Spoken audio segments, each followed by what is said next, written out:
Assalamualaikum warahmatullahi wabarakatuh. Baiklah, pada video kali ini saya akan membahas tentang teori ekologi sastra. Pengertian teori ekologi sastra adalah suatu ilmu yang mempelajari cara manusia beradaptasi dan menjaga lingkungan dengan baik. Dalam kaitan lingkungan dengan kajian sastra, ekologi terbagi atas dua hal, yaitu konteks ekologi alam dan ekologi budaya. Kearifan lingkungan berisi prinsip-prinsip moral. Yang pertama, yaitu sikap hormat terhadap alam. Sikap hormat terhadap alam memandang bahwa manusia mempunyai kewajiban moral untuk menghargai dan menghormati hak semua makhluk, baik hayati maupun non-hayati, untuk berada, hidup, tumbuh, dan berkembang. Graf 2010 137-138. Yang kedua, sikap tanggung jawab terhadap alam. Setiap bagian dan benda di alam semesta diciptakan oleh Tuhan dengan tujuan masing-masing. Oleh karena itu, manusia sebagai bagian dari alam bertanggung jawab untuk menjaganya. Graf 2010 169-170. Yang ketiga, prinsip kasih sayang dan kepedulian terhadap alam. Kasih sayang dan kepedulian terhadap alam muncul dari kenyataan bahwa sebagai sesama anggota komunitas ekologis, semua makhluk hidup mempunyai hak untuk dilindungi, dipelihara, dan tidak disakiti, dan harus dirawat. Graf 2010 172-173. Yang keempat, sikap tidak merugikan alam. Prinsip tidak merugikan alam merupakan salah satu wujud tanggung jawab manusia terhadap alam. Paling tidak, manusia tidak merugikan alam secara tidak perlu. Graf 2010 174-175. Yang kelima, prinsip hidup sederhana dan selaras dengan alam. Prinsip hidup sederhana dan selaras dengan alam menekankan pada nilai kualitas cara hidup. Manusia memanfaatkan alam itu secara secukupnya dan tidak perlu rakus memiliki kekayaan alam. Graf 2010 175-176. Agar lebih paham lagi, kita akan membahas penerapan teori ekologi pada novel Rahasia Pelangi. Novel karangan Riawani Elita dan Sabrina W.S. ini mengatakan kearifan lokal sekaligus observasi lingkungan di daerah terpencil.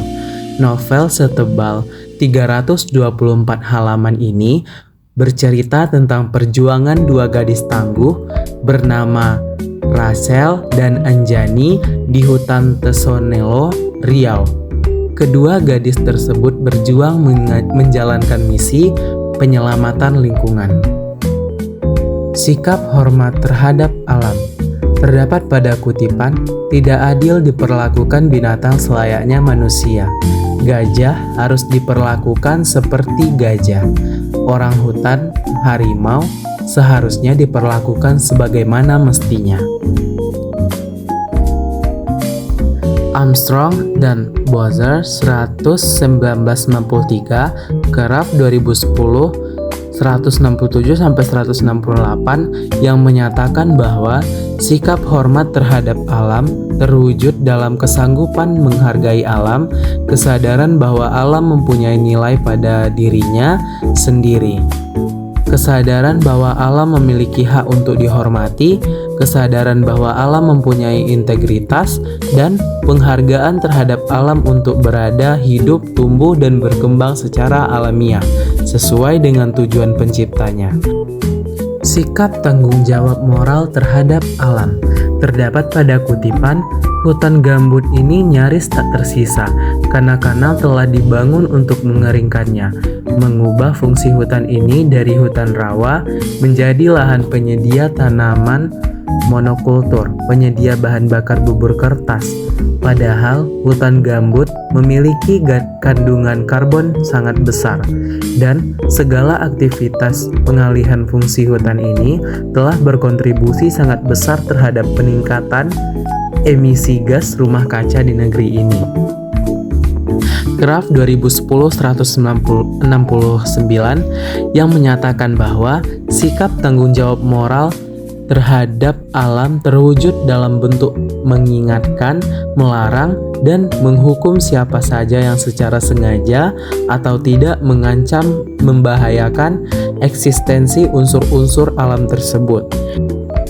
Sikap solidaritas terhadap alam terdapat pada kutipan, semestinya Ruby melahirkan di rumahnya, belantara hutan yang nyaman dengan ditanami kelompoknya, bukan di sini, hutan buatan di kawasan lindung. Sikap solidaritas terhadap alam. Warren dan Kraft 2010-152 yang menyatakan bahwa sikap solidaritas terhadap alam terwujud dalam pengakuan kedudukan sederajat dan setara dengan alam dan dengan sesama makhluk hidup lain di alam ini. Sikap turut merasakan apa yang dirasakan oleh alam, upaya penyelamatan alam, mencegah manusia untuk tidak merusak dan mencari alam dan keseluruhan kehidupan di dalamnya, dan usaha mengharmoniskan perilaku manusia dengan ekosistem. Sikap kasih sayang terhadap alam terdapat pada kutipan, kalau diperintah dengan suara dan tepukan sudah menurut, kenapa kita masih menggunakan cara yang kasar? Gancu dan rantai memang bisa digunakan untuk mengendalikan gajah, tetapi tidak harus. Kuncinya adalah dengan hati. Kraft 2010 yang menyatakan bahwa sikap kasih sayang dan kepedulian terhadap alam didasari oleh kesadaran terhadap semua makhluk hidup mempunyai hak dan untuk dilindungi. Semua makhluk hidup mempunyai hak untuk dipelihara.